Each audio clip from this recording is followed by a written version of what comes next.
yards. He scored 2 touchdown runs. Gary Foucher had 82 yards running, and he scored a touchdown. They scored a touchdown on a punt return as Mike Ramos returned 144 yards. There was also a safety when a snap for a punt was high and sailed out of the end zone. Ramos, by the way, in addition to his punt return, also had a 33-yard run for a score. For Governor Livingston playing its first football game in 2 years, you may recall that they did not have a high turnout last year, and so elected to not play varsity football, but instead go with a junior varsity slate. Well, they are back on the varsity ranks. Their only score came from Ed Chinelli. He scored on a 2-yard run in the 4th quarter. We will see Governor Livingston next week when they take on Roselle. We'll let you know when you can watch that game a little later on our program. But for now, number 6 Brearley defeats Governor Livingston 47-7. Our 7th. And they had a somewhat easy time of it today for the 2nd consecutive week in a row. They win by a score of 47-7. Last week beating Governor Livingston. This week beating North Plainfield. And it is the most points that North Plainfield has allowed since they gave up 55 points back in 1985 in a game, yes, against the Brearley Bears. Big day for Mike Chelensky.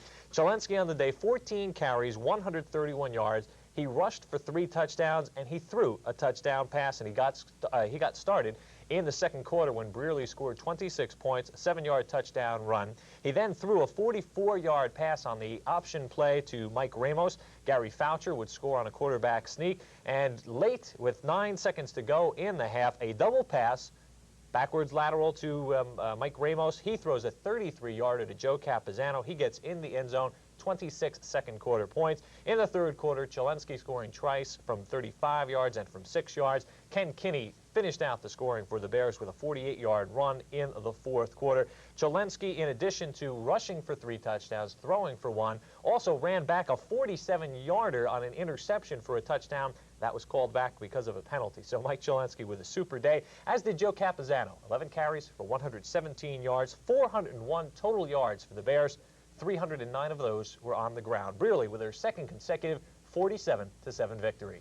Paul, those scoreboard this evening. Number 5 Brearley traveled to take on their arch rival number 9 Roselle Park, and the Brearley Bears remain undefeated as they win 28-7, scoring 7 points in each of the 4 quarters, and Roselle Park 7 coming in the 2nd quarter. Joe Capizano opened the scoring for Brearley with a 35-yard run in the 1st quarter. Then Mike Chelensky scored from 1 yard out to make it 14-0 before Roselle Park countered.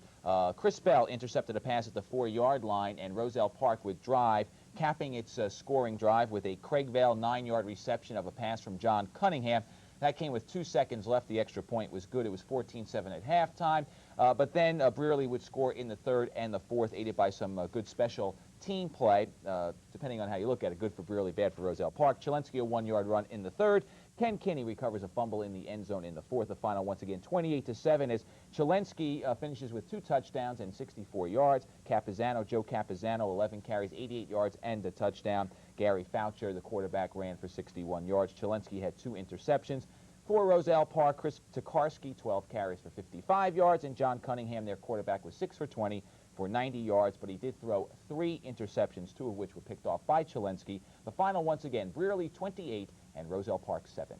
The Brearley Bears, they have met 5 times now. Brearley has won 4, tied the other. Today, they scored 24th quarter points to edge New Providence by a score of 27-26. We have highlights of the game. We'll pick it up here early in the 1st quarter. New Providence jumps out in front when Sal Pignio scores on a 1-yard run. The extra point attempt by his brother Anthony was no good, and the Pioneers led by a score of 6-0. But in a seesaw battle, at least in the early going, Brearley would come right back behind their star running back Mike Chelensky. Chelensky bulls his way in from 2 yards out. Mike Vergora would add the extra point, and the Bears would lead 7-6. But then Sal Pignio would come back with his 2nd touchdown of the afternoon. This a 2-yard leap, and New Providence would jump back out in front. The extra point try was no good. They went for a pass, and so they led 12-7. That was the halftime score.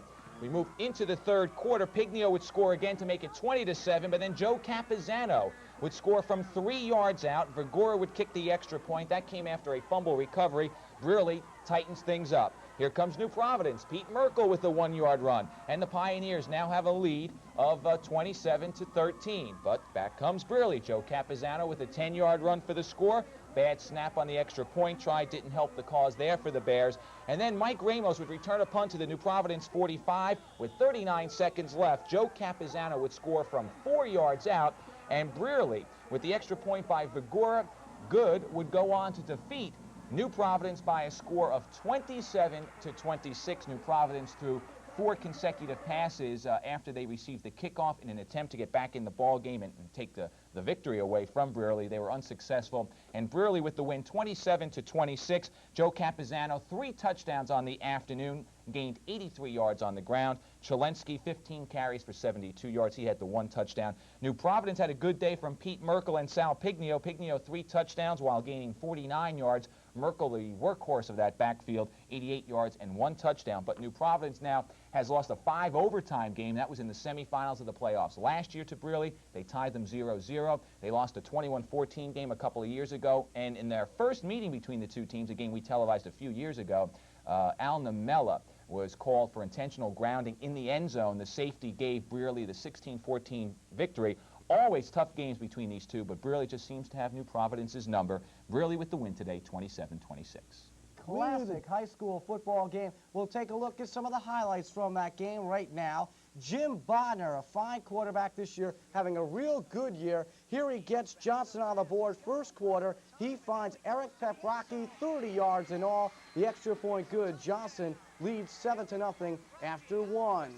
Second quarter action, Bodner with a big play right here. It's a 3rd down situation, and Bodner keeps it himself, gets a 1st down, and keeps the drive alive for Johnson. This keeper sets up a field goal. Guess who kicks it? It's Jim Bodner, a 30-yard field goal, and Johnson led it 10-0. Johnson plagued by turnovers right throughout the entire game here. Brian Power fumbles, and Brearley recovers, and that sets up a Brearley field goal right before halftime. Mike Vigura from 32 yards away, and it's 10-3, Johnson at half. We move to the 3rd quarter. Brearley ties it up after a long drive. Brian Chelensky, Mike Chelensky's brother, goes over from the 2-yard line. So we're 10-10, and we head down the stretch. Less than a minute to go. Watch this catch. Brian Power on the receiving end down to the 2-yard line, and that one sets up the game-winning touchdown run for Bodner. A day that will always be remembered at Johnson High School. His touchdown puts Johnson ahead, and as we'll tell you a little later on, possibly in the state playoffs. So a real exciting game today. Johnson defeats Brearley. They're now 7-1 on the season. Brearley falls to 6-1-1. The team that was Jersey, but at 6'5", 235 pounds, he also averages 10 tackles a game, and he's blocked 7 passes this season. We play as a family out there. That's one of the things that we try to do. And when you play like that, you seem to get your strengths from the other players. And when everybody's working together and the team is together, then that's when we play our best. At running back, 1987, Valley High School Football All-America. The program is brought to you by Valley, the leisure leader. And now let's introduce the members of the Valley High School All-America defense, some of the finest high school football talent in the United States. Now let's take a look at that great defense. In the line, Mike Filson, 6'5", 265, from Edmond High School, Edmond, Oklahoma. One of the top recruits in the state of Oklahoma. He made 98 tackles and also plays offense. Also a lineman, Dave Jensen, 6'5", 261, from Creighton Prep in Omaha. He played on 3 consecutive state championship teams in Nebraska. His coach, Tom Jaworski. Duffy Rooks is a defensive lineman who weighs 270 pounds and stands 6'5". He's out of White Plains High School, White Plains, New York. An all-around athlete, also competes in wrestling and track. He's coached by George Perry. At linebacker, Eric Renke, 6'4", 230, North Hills High School in Pittsburgh. He was with a first-string defense that didn't allow a point. He played for the #1 undefeated team, according to USA Today. His coach, Jack McCurry. At linebacker, Sherwood Jones. Sherwood Jones is 6'2", 225, from Hampton High School in Hampton, Virginia. His team won 59 out of 64 games during his career, and he started 3 state championship games. At linebacker, Rocky Beagle, 6'2", 218, from Lincoln High School in